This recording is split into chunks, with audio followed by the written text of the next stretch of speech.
thing that concerns us all is whether we are, as a society, somewhere losing the ability to appreciate things that demand a degree of meditation. Are we too obsessed with facts, utility, and as a society, is this a direction that is irretrievable? What do you think, Iain?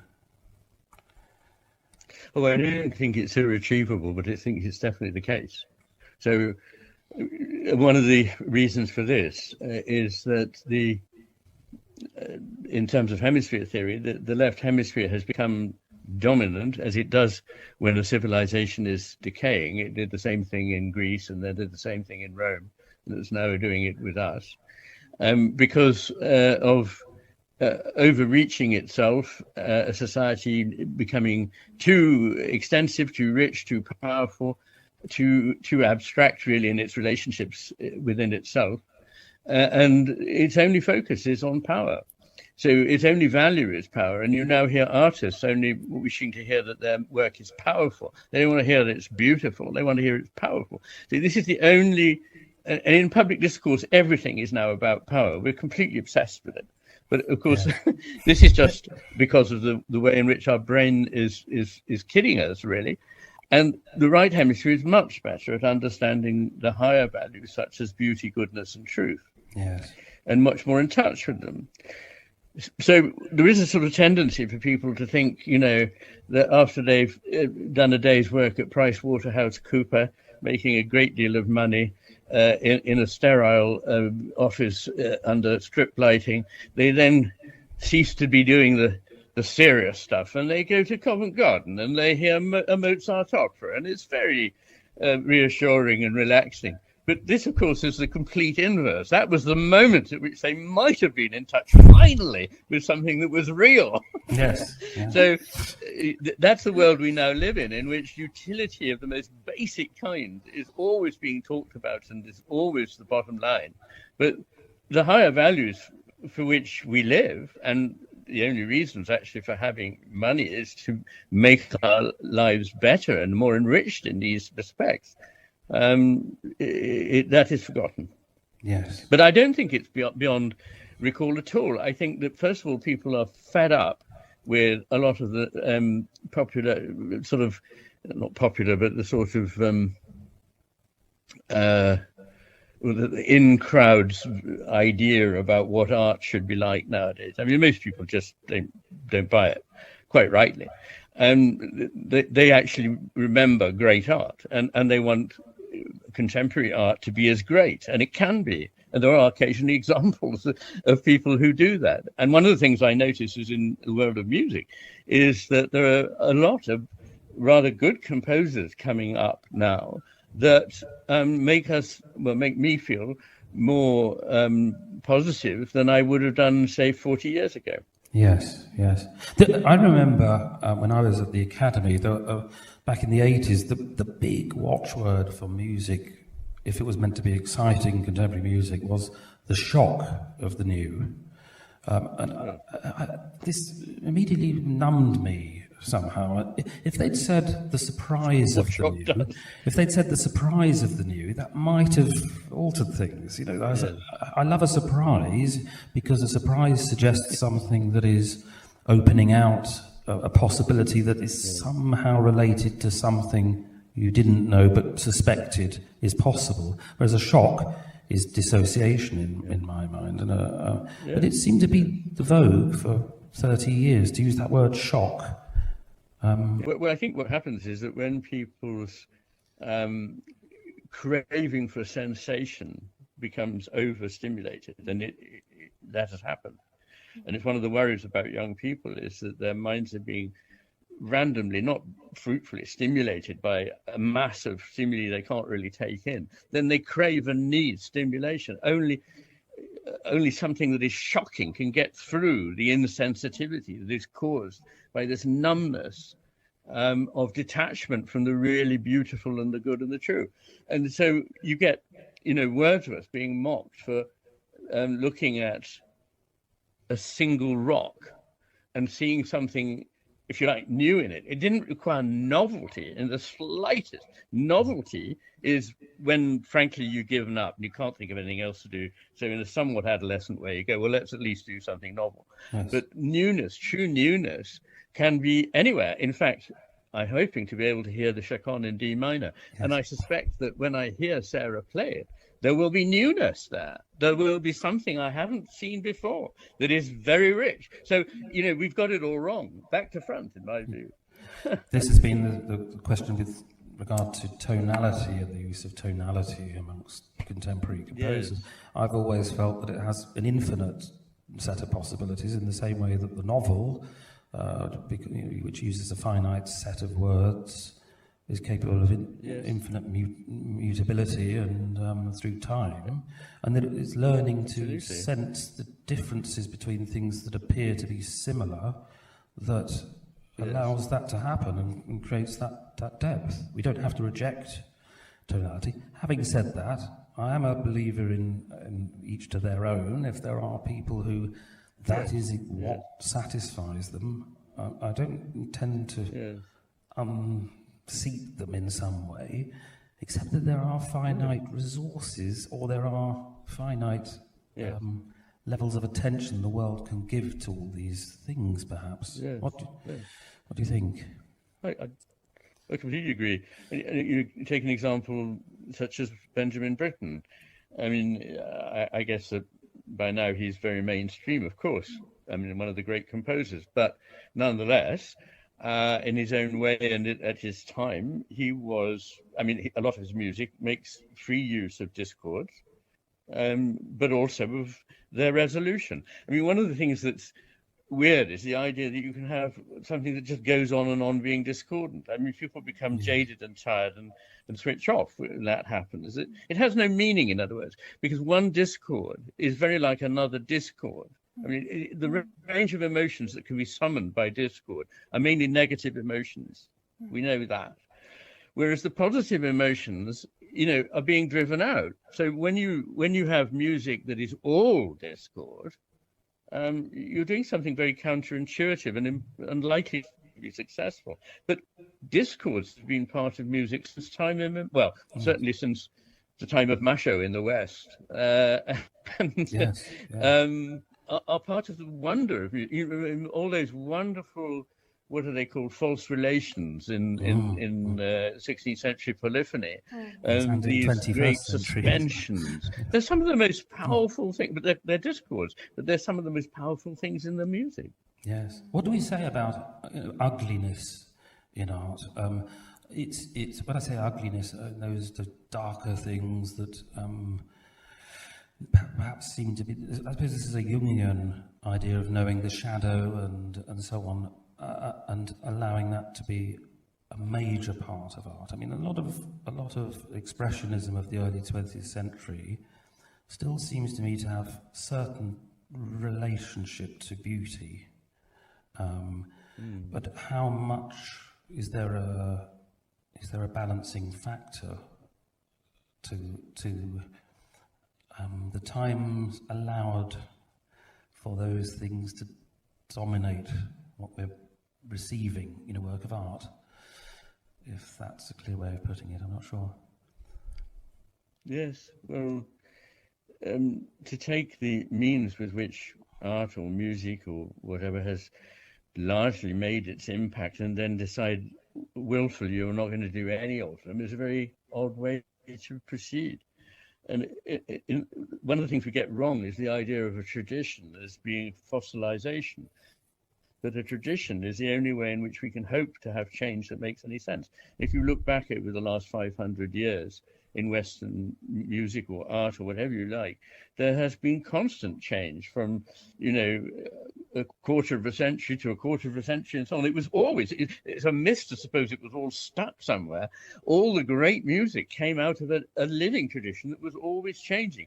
The curious thing is about the last 100 years is that people have willfully made a conscious, self-conscious decision that they're not going to have any of that anymore.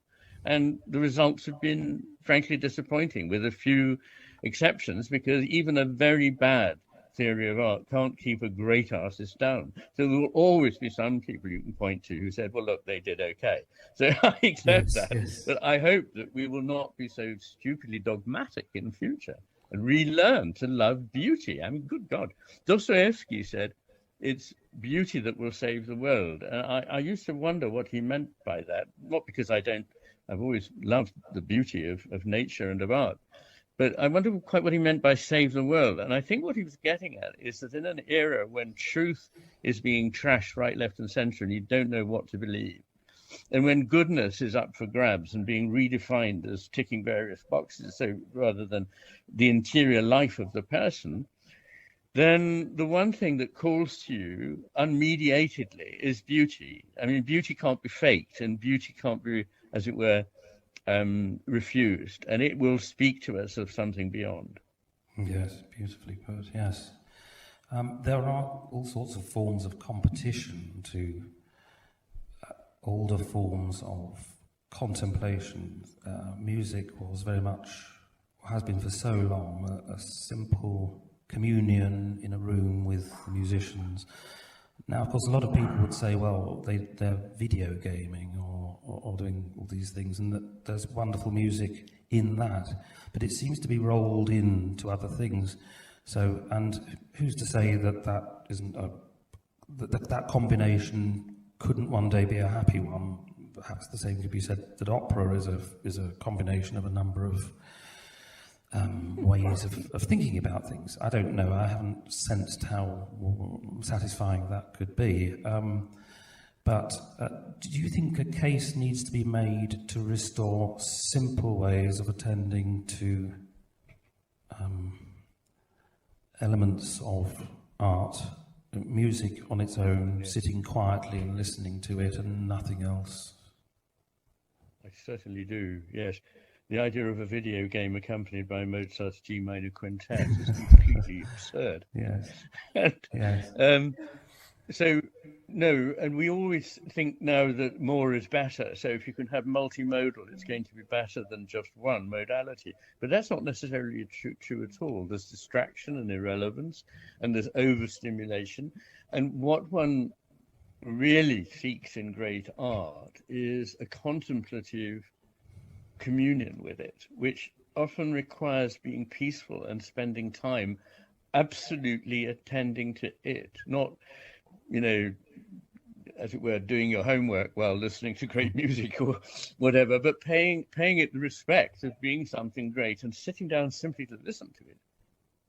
And you know, the same is true of a work of art, that you sometimes need to sit in its presence for quite a few minutes at any rate, and be peaceful before the thing speaks to you. Don't just go for a shot and then move on.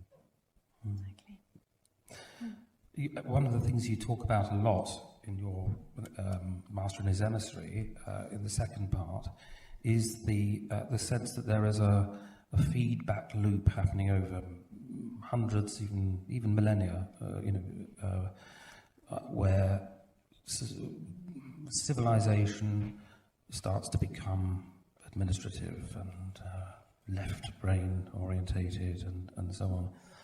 What sort of things would have to happen in order to correct that? This is the question, because I can't see what stops this steamroller effect from having an exponential negative growth. Yes.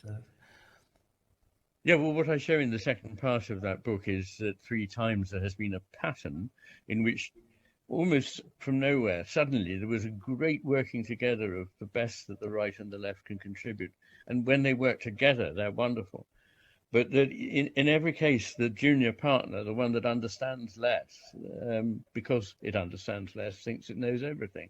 And that left hemisphere, very much a functionary doing the bidding of a wiser overseer, thinks that it knows the whole story. And when a civilization overreaches itself, then everything has to be done on a grand scale. It becomes sclerotic, it becomes hierarchical, it becomes repetitive. The grace, the flexibility, the life goes out of it.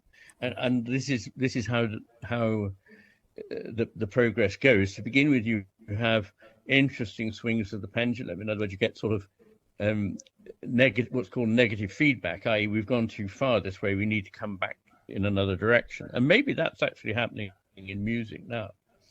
But unfortunately, what seems to happen after a while is that we lose the capacity to bring what the right hemisphere knows to bear, because it's too subtle and it requires, intimacy, really. It's not something you can be blasted out there at long range over the entire world. Yes. It's something that takes place in human scale lives lived together, in the presence of nature, where society trusts one another, and where they worship something above themselves. Now, if we could get back to something like that, and those three things I've mentioned, closeness to nature, closeness to the divine, and having a cohesive society that you belong to, are known now without any possibility of doubt that these are the most important factors in fulfilling a human life and making people happy and healthy, both mentally and physically. Yes. So if you wanted to destroy a civilization, you do what we've done: alienate people from one another, set them against one another, alienate them from nature, and alienate them from the divine, saying that it's all childish nonsense. Do you think the resistance to this behavior is something that just emerges as a whirlpool might in water over time? Or do you think sometimes perhaps there are individuals who come to the fore who have a power about them that just seems to gather things together and create a new eddy in the stream? I'm thinking of Shakespeare, Goethe, Bach. Now, of course, Bach was regarded as a bit of a conservative in many ways, but a lot of what he did, without it being realised at the time, opened up all sorts of new possibilities in later composers. Absolutely. But of course, those people you mentioned, Shakespeare and Bach, didn't come out of a sterile society such as our own. They came out of one that was already extremely rich, yes, and just took things further in ways that were astonishing. And both of them highly, it's true that he was, and in fact, it illustrates my point that the way one becomes original is not by making an effort not to be like anything that went before, yes, because Bach was rather conservative. But it's not just a modern opinion that he was highly innovative. There are records from musicologists and indeed from his obituary that the thing they stressed was the strange beauty of this completely new way of doing things, which I guess Bach would have been rather surprised to hear, but that is our experience. Yes. You particularly love Bach, I believe, and relating him to your understanding of the way the hemispheres work, would you say he exemplifies in the best traits of both hemispheres? It feels a bit of a simplistic way of putting it, I know, but... No, I think it's a good question and a very good point to make, because Bach, what is Bach? What is Bach's appeal? It is intellectual, it is emotional, and it is spiritual. It's all of three of those, and they're recognizably different in a way. But in Bach's music, they're knitted in such a way that they don't seem to be different, and they reinforce one another. And what you've got there is that the workings of the left hemisphere, which may be good at seeing mathematical structures, well, interestingly, it's the right hemisphere that really has mathematical insight into forms, gestalten. The left hemisphere is very good at carrying out rote procedures in mathematics, but it's really the right hemisphere that understands what's going on. And so I suspect that Bach is largely appealing to our right hemisphere. There's complexity there which engages the right hemisphere. When anything is complex, even when a problem is complex, we know that people more engage the right hemisphere. The left hemisphere can be left to deal with it when it's familiar, but when it isn't, they bring in the right hemisphere. So his unfamiliar ploys and manners, his unusualness, which was also thoroughly rooted in embodied beauty and intellect and spirit. There is no composer of whom we can say that all these things were brought together to that degree. At least I don't think there is. And interestingly, it turns out that while in professional musicians, as I say, there's more use of the left hemisphere and the right hemisphere, of course, in a kind of harmony together. In the case of Bach, the evidence is that even in professional musicians, it's really the right hemisphere overwhelmingly that responds to his music. And I think that's, I mean, in the book, I argue the 4 possible reasons, but I think in the end, if I had to plump for one, I think it's that because of the complexity of it, it is always in some way new. And the right hemisphere is always, as it were, attentive to the new experience. I mean, you can never hear a complete and final performance of Bach more than, I mean, it's true of anything really, but it's very true of Bach. Yes. So, you know, your attention cannot be, as it were, on everything at once. And there's all kinds of things going on, which you realize when you come to look at it more closely.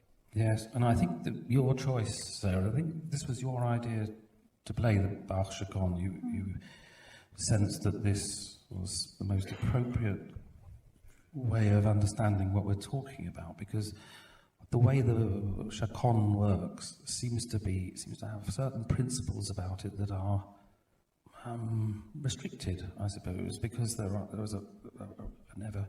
Well, perhaps you could say something about the shape of the Chaconne. That would be Sure. Yeah. your sense about Shall it. I do that now? Please do. Yes. Yeah. So the Chaconne is an amazing idea, an amazing construct.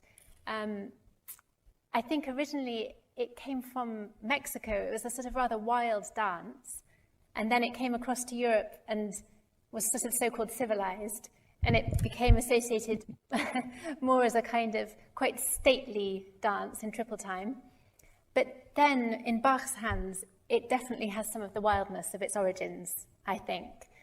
At the same time, it has the most incredible tightness of structure, because it basically operates on a bass line, a repeated bass line that provides the foundation for a chain of variations. So I think in this Chaconne that I'm about to play, I think there's 33 variations, and this in itself is an incredible thing.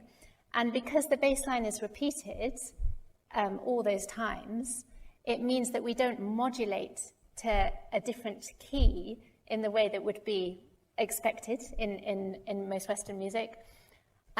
Instead, what we do is we have a minor section and a major section and a minor section contrasting. So there's 3 parts.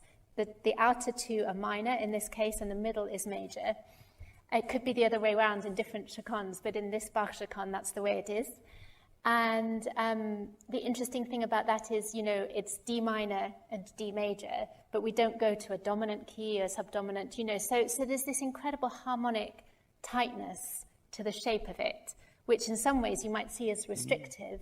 Therefore, the kind of imaginative rolling out of ideas and emotions that Bach does is just such an extraordinary thing, because it's you know, we have the tightness of the harmony in some sense, but then the freedom of his ideas within that is something so incredible. You know, it's sort of beyond the realm of the cosmos, really. It's the, you know, it's into just a different realm. It's incredible.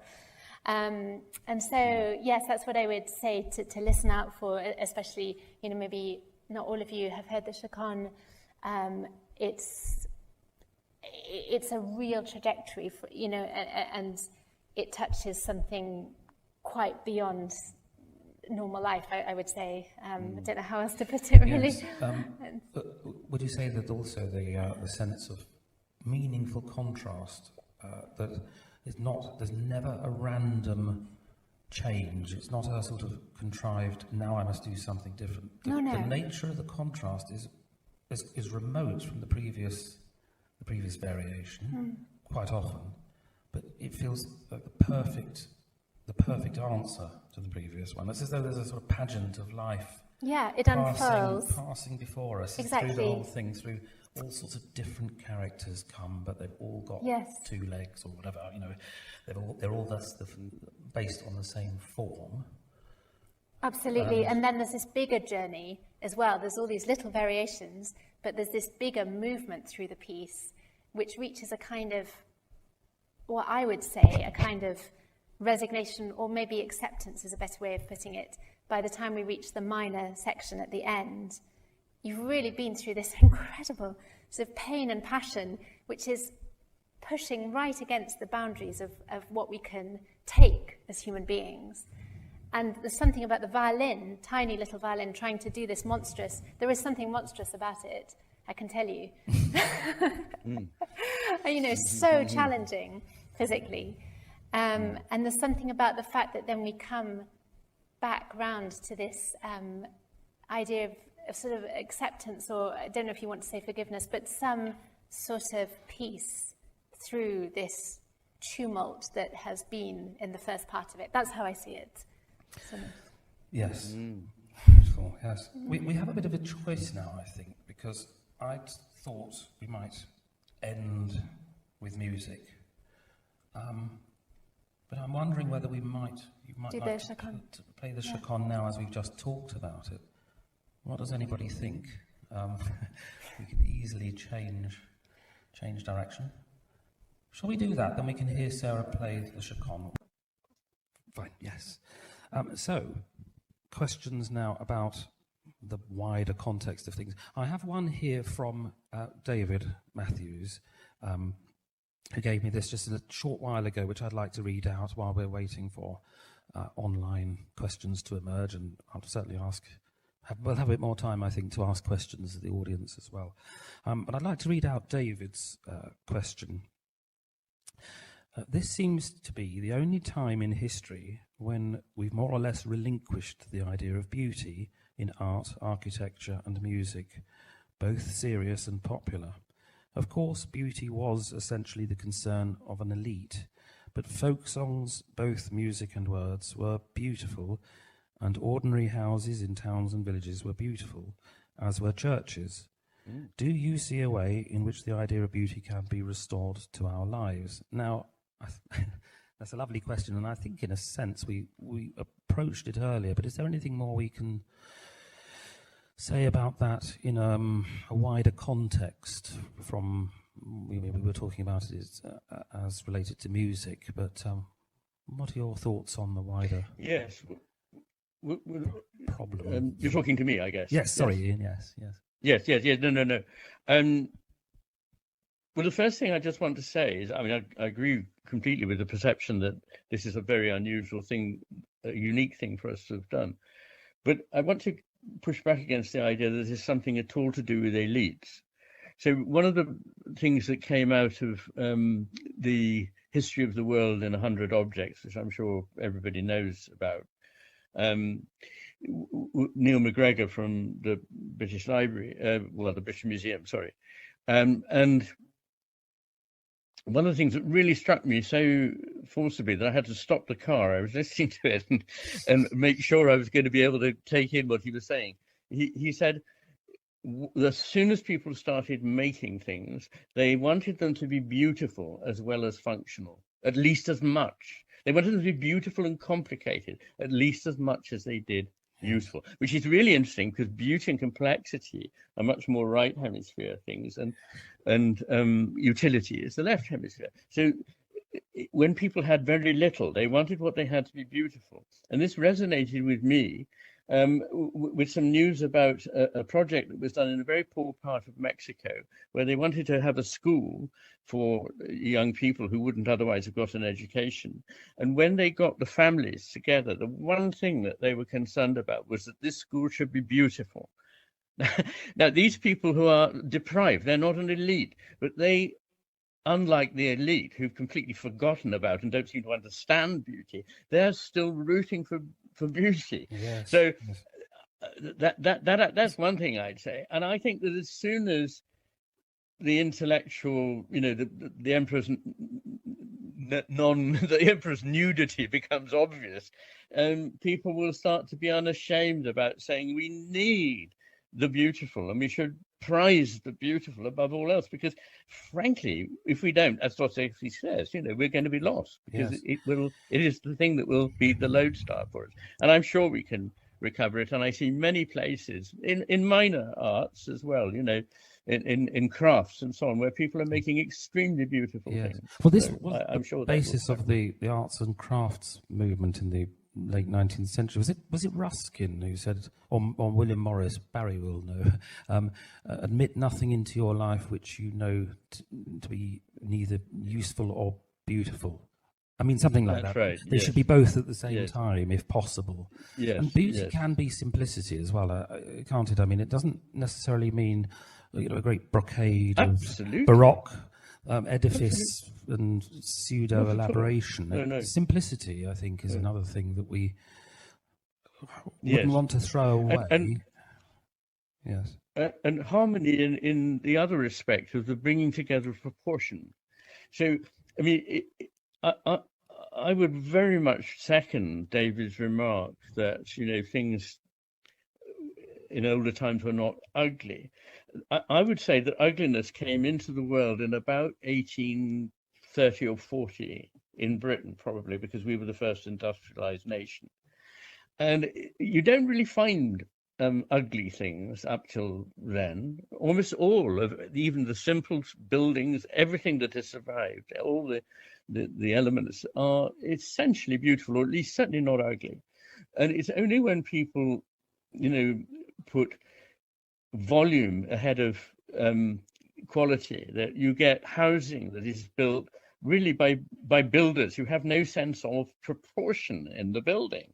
And it was sort of innate in the way people built buildings until around that period, I would say. Yes, yes. Well, I am just noticing that Sarah has come back in. Shall we hear it, Sarah? It would be lovely to hear it.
something you said earlier, which I just want to come back to. You mentioned about the importance of sort of going back to the countryside, nature, so on, and you also spoke about the divine. And I was just wondering whether you meant by the divine, a belief in God, or whether it was more something to do with, say, the spiritual. Because after all, if you don't believe in God, there's not much you can do about that. You can't make yourself believe. Are you saying that there's a need for a belief in God? Well, I am. I just don't know how you can, make yourself believe in God if you don't believe. If you can't see a rational belief, how can you pretend? That's right. I mean, I just say about nature that it's not the same as the countryside. I mean, nature is what we come out of and go back to, and it's the whole living world. And our closeness to that can, and almost always does, bring people closer to some sense of something sacred that is beyond just the everyday. And that there is more here than we can understand. Now, those are rational beliefs. It's extraordinarily unlikely and an irrational assumption that we can understand everything with our limited brains. Why, at this point in evolution, have you suddenly become capable of understanding everything? I don't believe that. And I think that people are happier and better, and societies work better where there is some sense that we are not the overlords of everything and can do just exactly as we like. And I know what you mean when you say if you don't believe, you can't sort of make yourself believe, and that's something that troubled me as a teenager when I didn't. But there is such a thing as putting yourself in the way of understanding the divine, and there's such a thing as putting yourself in the way of not having a chance of understanding it. So if you just assume absolutely that there can't be any such thing, then you will remain there and there's nothing that can be done to shift you. But if you open your mind to the concept that possibly there is, and that maybe some people who have, are examples of extraordinary wisdom and insight, I'm thinking of monks and spiritual leaders of various kinds that I've certainly met, and probably unless you are completely allergic to meeting such people, you will occasionally meet. These people speak to you of something great, the great poetry and the great art of religion and the great music of religion. I mean, music was one of the things that brought me to the sense that there must be the divine. Because if you listen to Tallis or Palestrina, you can't just say it's beautiful. It's not just conveying an emotion, it's conveying a sense of something beyond that. That the only word I can say is spiritual. So those are my. I agree with that. My reflections. I believe in the spirit, in a sense of the spiritual. But when you say a belief in God, I'm not quite sure what that is really meant to be. But anyway. Well, that would be a conversation for a very long period. But I mean, yes. Can we do one more question, Barry? I mean, yes, yeah. We could discuss for many hours, couldn't we? Yes. Yeah, I'm afraid that one would take too long. Yes.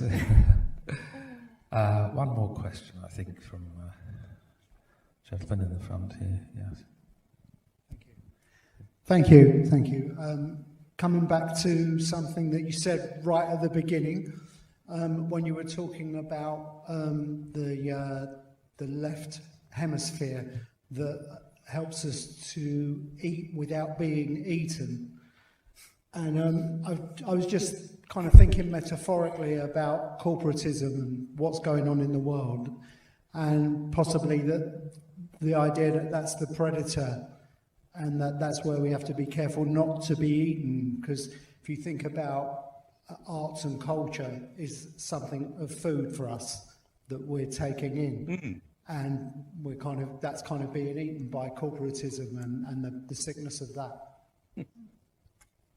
Yes, I think a lot of public life is predatory. Basically, it's about acquisition of power and money, and you're quite right that in that world we need the more intelligent, more far-sighted, more insightful take on the world, which is offered to us by the right hemisphere and very much available to us through the arts, and for me particularly music. So perhaps that's the best I can say now. And yes, and that's I'd just like to say as well, I think that the divine and potentially God is when great music touches the earth and then touches us as individuals and collectively. Yes, that seems to be the prevailing sentiment of the evening, really. So beautifully put, and I think that's a lovely place to end the conversation, if everyone agrees. Yes. Ian, this has been such a wonderful occasion for us, and I think there's so much more to be said about the music, the relationship of this music to your ideas. But just now to thank you so much for taking the time to join us from your home, and to wish you all the very best for your own writings and thinkings and all the wonderful things you might still reveal for us. And to thank Sarah very much for that beautiful playing. I think we've all had a special evening. Many thanks, Ian. Thank you. Thank you very much. To the audience as well. Thank you.